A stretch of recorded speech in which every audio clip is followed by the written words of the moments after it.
Hello po, Dok. May ubo ka ba? Opo, Dok. Kailan pa yan nagsimula? Simula po kasi nung nakita ko yung kaibigan ko, Dok. Bakit? Nahawaan ka ba niya? Hindi naman po, Dok. Bigla po kasi akong inubo nung tinanong ko yung monthly income niya. Bakit? Magkano ba monthly income niya? 50k daw po kada buwan, Dok. Sabi pa nga niya, pumapalo pa daw siya hanggang 100k. Mukhang nakakaubo nga yung sahod ng tropa mo. Pero bakit parang matagal na yung ubo mo?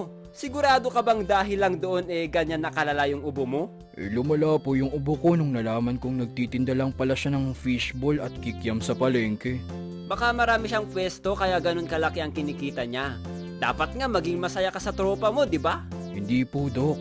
Lalo pa po akong mas inubo kapag nakikita ko yung fishballan niya sa palengke. Napaka-unfair naman kasi, Dok. Hindi pa nga yun nakapagtapos ng pag-aaral, ah. Ako, Dok, master's degree holder ako tapos mas malaki pa rin yung kinikita niya kaysa sa akin. Di ba, Dok? Napaka-unfair. Ano po bang dapat kong gawin para mawala yung ubo ko? Hindi na kasi nakukuha sa gamot eh. Sige, kunin nyo nga to. Tanggalan to ng baga. Ha? Dok? Dok, bakit tanggal agad, Dok? Dok! Next!